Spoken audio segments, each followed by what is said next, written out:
Salut les gars, bienvenue sur la chaîne Pure of the Plus, la chaîne qui transforme les pessimistes en optimistes. Sur cette chaîne, je parle de thématiques, je parle de la développement de la vie aux États-Unis. Si tu es nouveau sur cette chaîne, je te demande de faire les 3 premiers pas, de liker, de partager, de t'abonner à la chaîne. Surtout, n'oublie pas d'activer la barre de notification pour recevoir les prochaines vidéos. Encore bienvenue dans cette nouvelle vidéo. Aujourd'hui, je vais vous parler d'un document qu'on appelle le document de sponsoring, autrement appelé Affidavit of Support. Je vais vous expliquer cela et vous expliquer aussi qui peut exactement être sponsor ou qui peut prétendre sponsoriser une personne qui fait la demande de visa pour venir aux États-Unis. Parce que cela n'est pas donné à tout le monde, il faut le préciser. Donc je suis sorti dehors parce qu'aujourd'hui il pleut tellement. Mais je voulais forcément ici faire cette vidéo. Donc il y aura un peu le vent dans la vidéo, donc je m'excuse, mais on va se contenter de cela. Donc sans plus tarder, partagez au maximum cette vidéo parce que cette vidéo va aider des gens. Parce que ceux qui me posent la question, Simon, je veux venir aux États-Unis, mais j'aimerais que tu me sponsorises ou j'aimerais que tu trouves ici une personne qui peut me sponsoriser. Donc dans cette vidéo, on va un peu parler de cela. Et vous serez définitivement informé de qui exactement peut vous sponsoriser parce que cela n'est pas, comme je l'ai dit, donné à tout le monde. Sans plus tarder, let's go. La première des choses que vous devez comprendre si vous voulez être sponsor ou si vous voulez sponsoriser une personne, vous devez avoir la nationalité américaine. Vous devez être américain pour pouvoir sponsoriser une personne. Si, bien sûr, vous n'êtes pas américain, vous devez ici forcément avoir la green card, être résident permanent. Oui, sans ces deux choses, vous ne pouvez pas être sponsor. Soit vous avez la nationalité ou vous avez la green card, vous êtes résident permanent aux États-Unis d'Amérique. Donc ça c'est la première des choses à retenir. Sans ça, on ne parlera même pas des autres critères. Donc une fois vous avez la nationalité ou vous êtes résident permanent, vous devez maintenant avoir bien sûr au minimum 18 ans. Oui, ça c'est la deuxième des choses. Vous devez avoir au minimum 18 ans. Pourquoi ça? Parce que si tu n'as pas 18 ans, tu es considéré comme un mineur devant la loi aux États-Unis d'Amérique. Même si vous êtes né ici, vous venez d'une famille riche, vous voulez aider des gens pour venir aux États-Unis, vous ne pouvez pas les sponsoriser parce que tout simplement devant la loi, vous n'avez pas ce droit de veto, de décision. Donc on considère que vous êtes mineur. Même si vous êtes un mineur émancipé, vous êtes entrepreneur ou vous avez déjà des activités, la loi considère toujours que vous êtes mineur.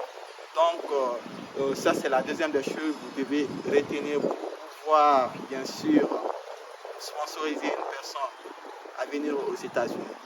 La troisième des choses ici, vous devez savoir pour pouvoir bien sûr sponsoriser une personne, vous devez être domicilié aux États-Unis d'Amérique. Oui, vous devez être domicilié aux États-Unis d'Amérique. Pourquoi je dis ça? Parce que vous ne pouvez pas prétendre ici sponsoriser une personne et que vous vivez en France ou au Canada. Non, c'est impossible. C'est impossible. Si quelqu'un vous l'a dit, non, il ment. Vous ne pouvez pas sponsoriser une personne et que vous n'êtes pas sur le sol américain. Donc, vous devez ici être sur le sol américain et avoir votre adresse. Oui, il faut avoir une maison. Et certains aussi, parfois, ils sont en colocation, ils cherchent à sponsoriser. C'est impossible. L'État ne va jamais accepter cela. Vous devez avoir une résidence, votre domicile. Oui, c'est là-bas que je vis. Comme ça, vous prouvez à l'État que vous êtes domicilié ici aux États-Unis. Comme cela, l'État va, à travers cela, vérifier certaines choses. Parce que tu peux vivre ici dans un appartement, mais c'est pas chez toi ou c'est pas toi qui payes la location sur le papier. Parce qu'il y a la colocation ici, comme je l'ai dit dans une de mes vidéos où j'ai parlé de location aux États-Unis.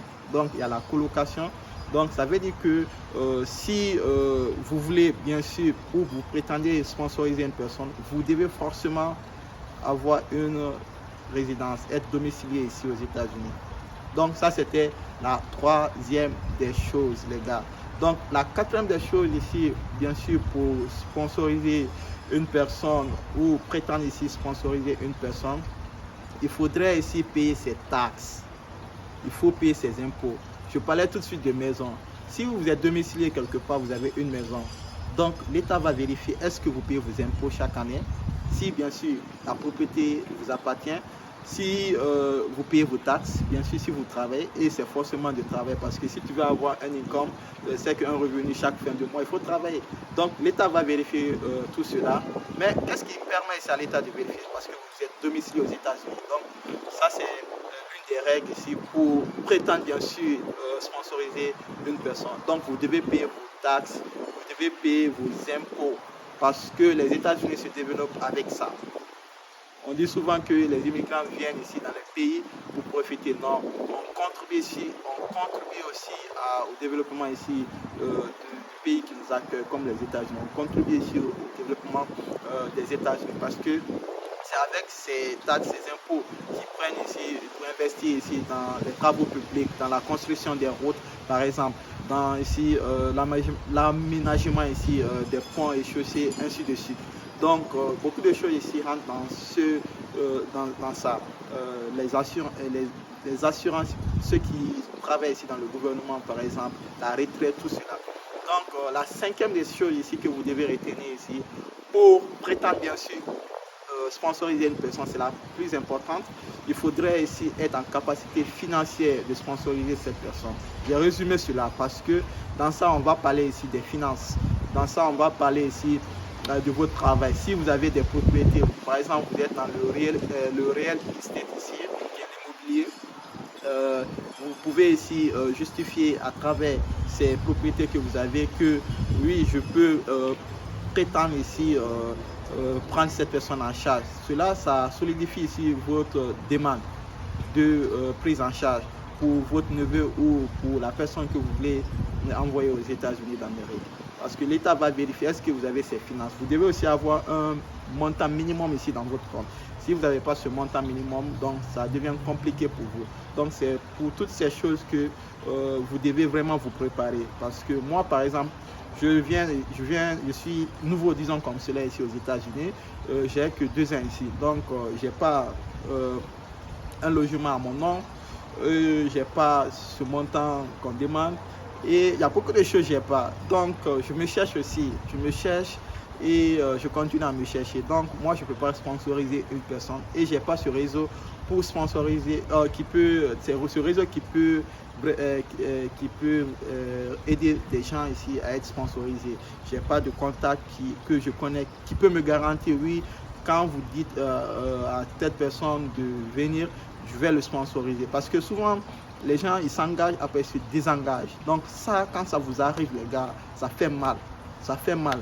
C'était mon cas quand je voulais venir aussi aux États-Unis. Mais ça, c'est une autre histoire.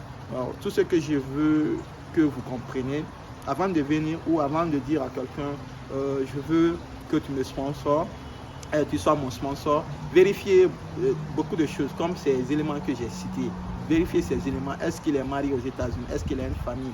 Voilà, qu'est-ce qui se passe? Quel travail il a? Oui, posez-vous toutes ces questions pour ne pas perdre votre temps. Donc, c'était ça pour cette vidéo. Je ne vais pas être long. Donc, c'était tout ce que je voulais signaler pour toutes ces personnes qui cherchent des sponsors parce qu'on est déjà dans la procédure de la DV, dans la procédure de demande de visa. Donc, bonne chance à toutes ces personnes qui cherchent le visa et toutes ces personnes qui cherchent un sponsor. Peut-être dans une autre vidéo, je vais vous expliquer comment trouver ici un sponsor ou je vais vous expliquer aussi quoi faire pour trouver ici un sponsor. Ok, donc partagez au maximum cette vidéo. J'espère que cette vidéo vous a plu. On se reprend pour une prochaine vidéo. C'était Pierre de la chaîne Pure People pour vous servir. Prenez soin de vous. Bye.